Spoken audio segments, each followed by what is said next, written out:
You're looking for new isekai anime to watch, but you've already seen pretty much everything already. Well, guess what? Because you're in luck. I have some insane news for you who's watching this video, because I'm about to give you 10 brand new isekai anime coming in 2026, and you really might regret not watching these as soon as they release. This list is packed with returning isekai sequels that so many people are looking forward to, and the good news is, they are all confirmed for 2026.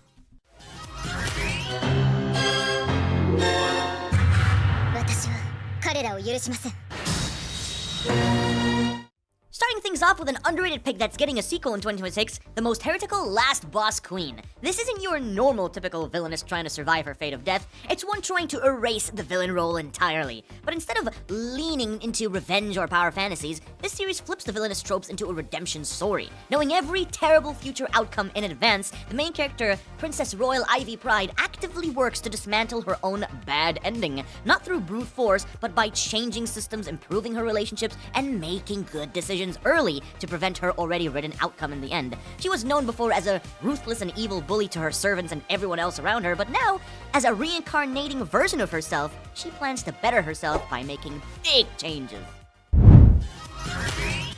Imagine getting reincarnated to a world as a complete normal human being, but zero chances at surviving in a world that is dominated by ladies. And yes, I'm speaking about a fan-favorite returning series that's getting its sequel in 2026.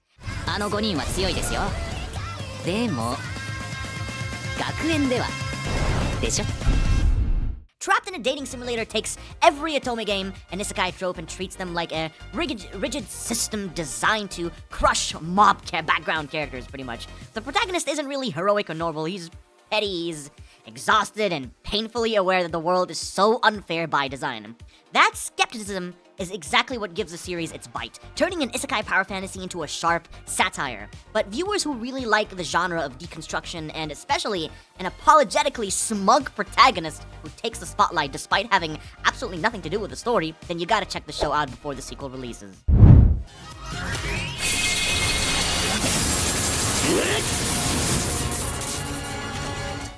They exiled him for having the worst class, and that indeed was their biggest mistake they have ever made. This is a perfect new anime for those who love underdog power climbs, RPG logic, and a protagonist who succeeds by outthinking the world.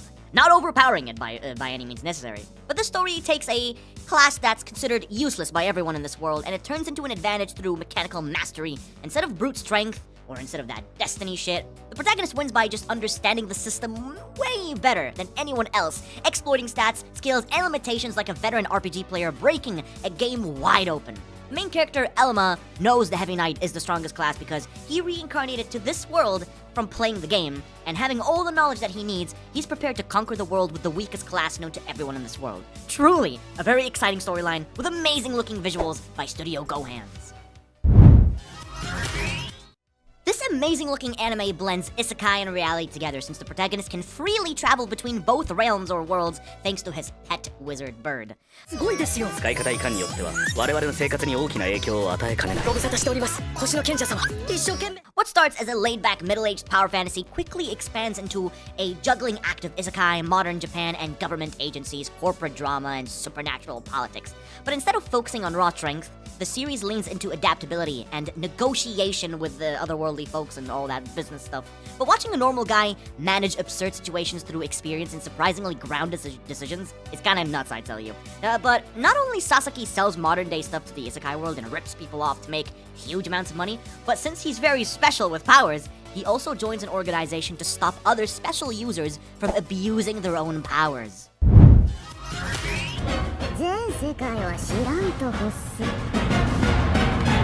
Imagine getting reincarnated to another world just to declare war on God. Viewers who like dark, intelligent anime, anti-heroes, military strategy, and a protagonist who wins by being smarter, not nicer. But this isn't really about friendship or cozy escapism. It's more about strategy and survival. The main character, Tanya, is a ruthless little girl of a protagonist because of cold logic, and she has a constant chess match against both God and humanity. The World War-inspired setting, aerial magic combat, and moral tension make it stand out so much out of every other isekai. Now, after a very long wait, it's finally getting a second season this year. But get ready for epic, pure psychological warfare very soon. This isekai truly proves that you don't even need a human body to be overpowered. Instead of another self-insert main character, the protagonist is literally a sword, and the emotional core comes from his partnership with Fran.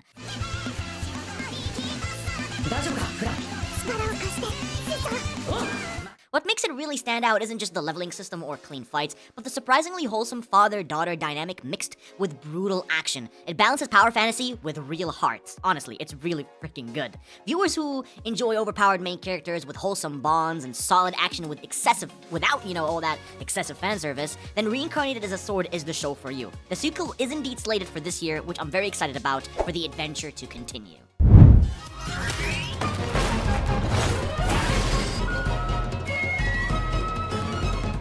Now, before all the modern isekai exploded, this one here rewrote the standard, as many call it, a masterpiece of an isekai, which I most certainly agree with. People who want serious storytelling, layered characters, and a long-term journey rather than a quick power fantasy, then my goodness, is this a perfect anime for you or what? This isn't just reincarnation, it's redemption. Rudis doesn't just gain strength, he slowly rebuilds himself from a broken past. The world feels alive in this show. The world building is crazy, I tell you. Languages, politics, cultures, consequences, studio-level animation, emotional arcs, and long-term character development elevate it far beyond typical isekai. Season 3 is not too far away, and Eris returning after a very long break of not seeing her, this one will make the internet go wild for sure.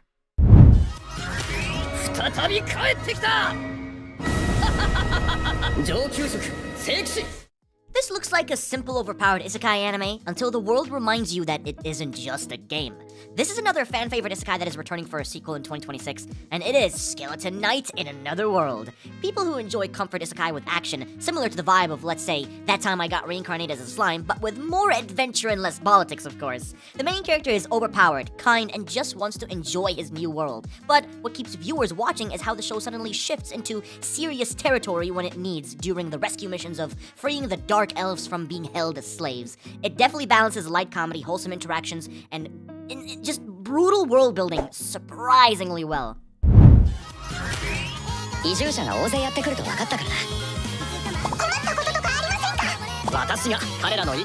The ultimate chill isekai that proves peace can be just as addictive as action. This is the isekai that is perfect for you to watch when you're tired of the usual saving the world formula and just want, you just want to watch someone build one instead. This has so much comfort in progression anime, like, let's say, Ascendance of a Bookworm or Campfire Cooking in Another World. Most isekai rely on constant battles and power scaling, but this one hooks viewers in a completely different way. Instead of fighting demons every episode, the main character builds a peaceful farming village all from nothing. The real appeal is watching slow, satisfying progress as the world and community grows every single day in every episode until it becomes a one big happy family.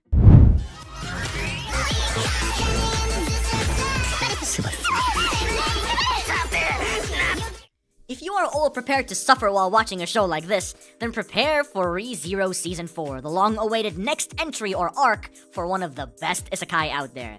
This is one of those isekai that made people realize dying isn't the worst thing that can happen to you, honestly. Perfect for fans who enjoy deep, intense stories like Steins Gate or the emotional suffering in, let's say, Tokyo Revengers. Most isekai give the main character instant power and huge boost of confidence, but this one does the complete opposite, because instead of becoming strong, Subaru is forced to suffer, fail, and grow through repeated trauma. The tension of not knowing how he'll escape each situation keeps viewers really hooked in. Each arc raises the stakes emotionally, not just physically, and Season 4 looks extremely hype, and it won't be long before the journey continues.